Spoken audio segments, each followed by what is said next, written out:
Another Thursday night family dinner. Another round of barely concealed disappointment. Mom fussed with the Wedgwood china in their Newport Beach mansion while updating everyone on my supposed career failings. The usual crowd had assembled. Dad's business partners, local real estate moguls, and various family friends who'd watched me underachieve for years. Sarah's still working as a secretary at that investment office downtown, Mom told Mr. Chen, her voice carrying that special tone reserved for discussing my career choices. But she's good at filing, aren't you, dear? Very organized. I sipped my wine, letting them believe what they wanted. Administrative assistant to the CEO was technically accurate, if you ignored the fact that I owned the company. The deception had started as a necessity, being underestimated was valuable in finance. But now it was almost entertaining. You know, Mrs. Chen added helpfully, adjusting her Cartier bracelet, my niece's salon is hiring. Much more social than office work. You always had such pretty hair. Dad checked his Rolex, a gift from his latest real estate deal. There's no shame in honest work, but you could do so much more with your business degree. Harvard Business School, and you're just filing. If they only knew what I actually did with that degree. My phone buzzed discreetly. Tokyo markets opening, London closing. Billions in motion. Another buzz. Urgent request from our Singapore office about a major currency swap. Have you considered real estate? Dad pressed, sharing knowing looks with his partners. I could get you started in the office. Basic stuff but room to grow. Johnson here started as a receptionist, now he manages 3 buildings. I thought about my firm's recent acquisition of Canary Wharf in London. 50 billion in real estate, purchased through shell companies to avoid market speculation. I'll keep it in mind. My younger brother Tom, fresh from his first year as a junior accountant at Thompson & Associates, couldn't resist joining in. I could probably get you an interview in our billing department. Starting salary is competitive. The same brother who'd mocked my boring office job, while bragging about his $60,000 salary. I managed not to smile, remembering the morning's portfolio review. His company was among my latest acquisitions. By tomorrow, Thompson & Associates would be a subsidiary of Winters Global. More wine. Mom offered, wielding the Bordeaux like a prop in her ongoing performance. Oh, Sarah, tell everyone about your new desk. It has a window view now, doesn't it? 14th floor. My desk was actually the top 3 floors of the Walker Tower downtown, but I nodded. Nice view of the city. Mr. Chen, always more observant than the others, checked something on his phone. His frown deepened. Winters Global just acquired Pacific Holdings. Massive deal, 30 billion. Any relation to you, Sarah? Same last name. The table went quiet. Mom froze mid-pour, threatening to ruin her pristine tablecloth. Different Winters, I said smoothly, though I'd signed those papers this morning between fake coffee runs. Common name. Shame, Mr. Chen mused, still scrolling. Their J. Winters is brilliant. Youngest female CEO to hit $1 trillion in managed assets. Very private though, no photos in the press. Some say she's a ghost. Dad waved dismissively, cutting into his Wagyu beef. Sarah can barely manage her checking account. Remember that overdraft last year? The overdraft had been a cover when I needed to explain why I couldn't make rent on my fake apartment. Hard to complain about rent when you own the building and the entire block. That's right, Mom jumped in. We had to help her with groceries that month. But she's learning responsibility, aren't you, dear? My phone buzzed again. Ms. Winters, urgent authorization needed for Asian market position.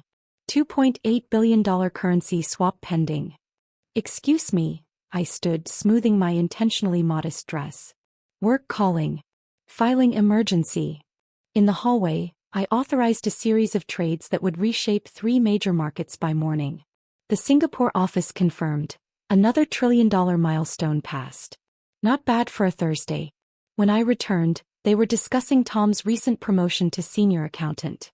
His supervisor had apparently praised his potential. Now that's ambition, Mom beamed, serving her signature creme brulee. A real career path. Unlike some people's comfortable little office job. Mr. Chen was still scrolling through financial news, his expression increasingly puzzled. Winters Global just announced another acquisition. They're buying. His voice trailed off as he recognized the company name. They're buying what, dear? his wife prompted, adjusting her tennis bracelet. Thompson Accounting, he said slowly. Your firm, Tom. The silence was deafening.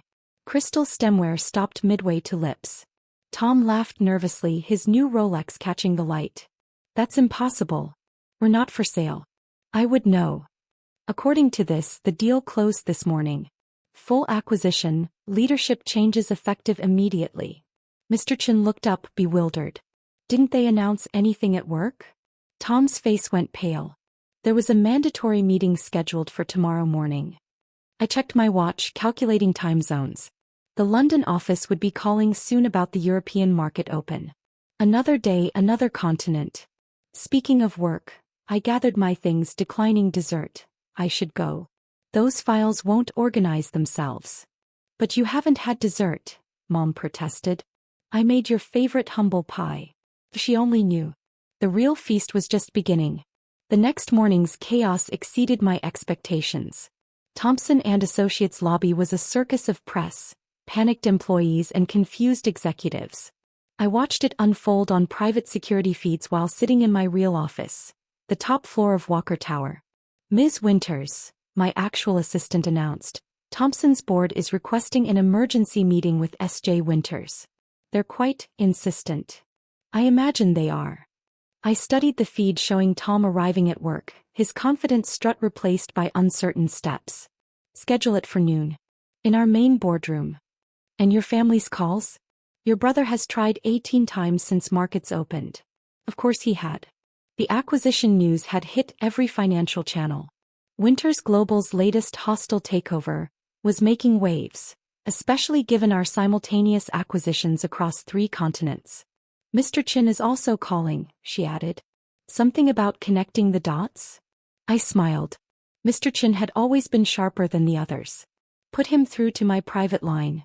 Sarah, he said immediately, dropping all pretense. Or should I say S.J. Winters? Hello, Mr. Chen. Enjoying the morning news. 3 years, he said quietly. 3 years of family dinners, watching them. How did you manage it? The same way I managed to build a trillion-dollar company: patience and invisibility. Being underestimated is a superpower. My other phone buzzed. Mom calling again. She'd left 12 voicemails already, each more frantic than the last. The Thompson acquisition, Mr. Chen continued, that was personal, wasn't it? Business is always personal. Tom's humble announcement of his promotion last week just accelerated my timeline. The security feed showed Tom being ushered into an emergency meeting. His supervisor, now my employee, was explaining the new reality. Your father's real estate portfolio, Mr. Chen said slowly. The properties he's been trying to acquire already belong to Winters Global subsidiaries, I confirmed. He's been negotiating with my companies for months. Rather unsuccessfully, I might add. The building his office is in? Purchased last year. Along with most of his prime investments.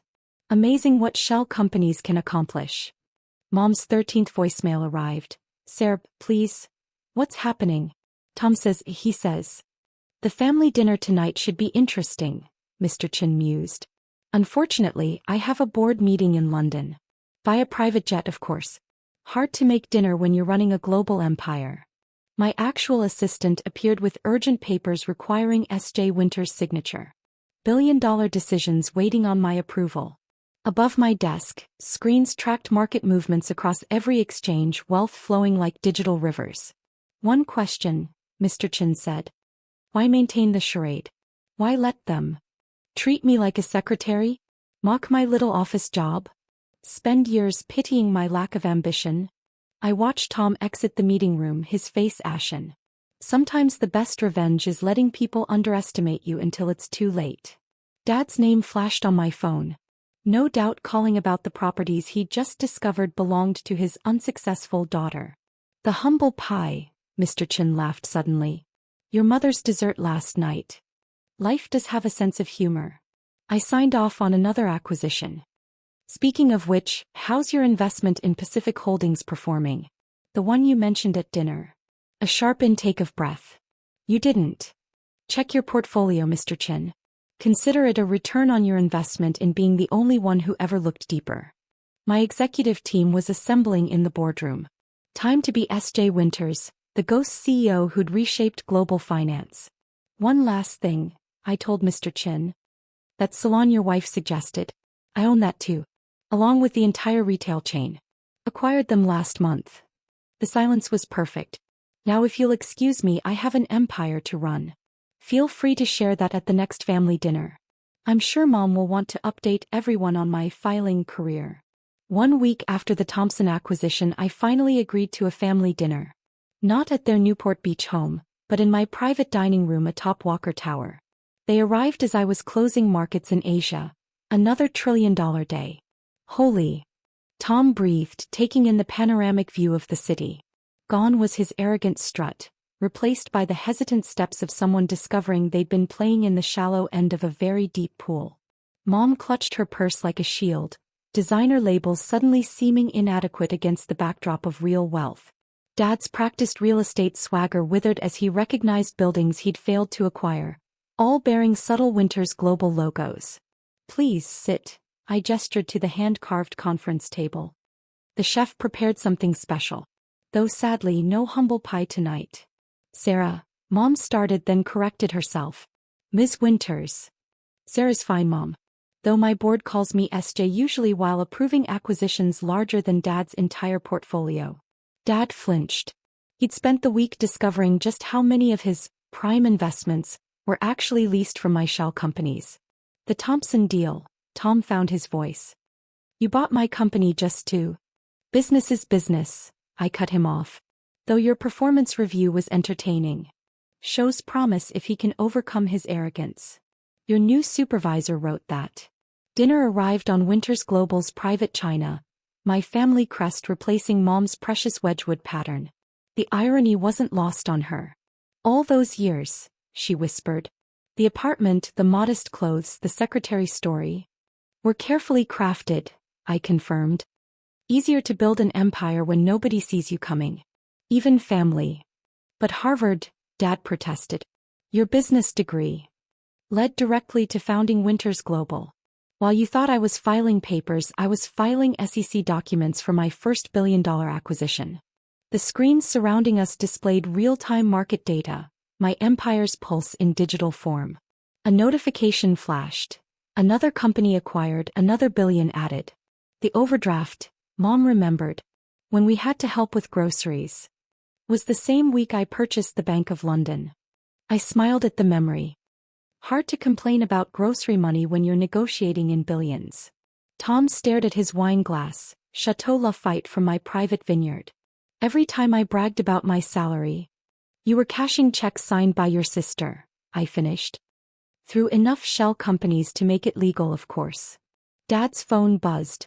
Probably another property manager reporting their building's true ownership. He ignored it, finally seeing me clearly. Why reveal it now? He asked. Why not stay hidden? Because success without acknowledgement becomes hollow, I said simply. And because watching Tom's face when he realized his little sister owned his company was worth every second of playing small. Mom dabbed her eyes with a napkin bearing my company's logo. The family dinners, the condescension, the constant suggestions for real jobs. Were educational, I assured her. Nothing motivates quite like being underestimated by your own family. The chef served dessert gold-leafed creations that cost more than Tom's monthly salary. The symbolism wasn't subtle. So now what? Tom asked, his arrogance replaced by something close to awe. Now. I checked the markets one last time. Now I run my empire openly. No more pretense, no more hiding. Though I'll miss the family dinners where you all gave me career advice. Dad's phone buzzed again. The Chen Property Group. Acquired this morning, I confirmed. Though Mr. Chen seemed less surprised than most. He always did pay attention to details. A final notification lit up my screens. Market cap passing another trillion. Just another Thursday in the life they'd never suspected. One question, Mom said quietly. Were you ever really just a secretary? No, I smiled, signing off on another billion-dollar deal. But watching you all believe it taught me everything about how to succeed while being underestimated. Best business education I could have asked for. The city lights sparkled below, each building a piece in my hidden empire. now revealed but no less powerful. To family dinners, I raised my glass. And to filing papers. They drank quietly, finally understanding that all those years of pity and condescension had helped build the very empire they now sat in. Months later, the family dynamics had shifted irrevocably. Dad now called to ask advice on real estate deals, though he'd discovered I owned most of the prime properties he coveted. Tom had been promoted within Thompson and Associates, this time earning it through actual merit rather than bravado. Mom's social circle buzzed with revised versions of my story. She was undercover, learning the business from the ground up, she'd explain at charity galas, conveniently forgetting her years of concerned criticism. Mr. Chen became a trusted advisor, his early insight rewarded with exclusive investment opportunities. I always knew there was something special about her, he'd say, though we both knew he'd only seen the truth at the very end. The secretary's desk, I'd maintained for cover, became a display piece in Winters Global's museum, along with the modest clothes and fake rent receipts. A reminder that appearance and reality rarely align in the world of high finance. The family still gathered for Thursday dinners, but now in my private dining room. The conversation had changed from career advice to market analysis, from pity to barely concealed admiration.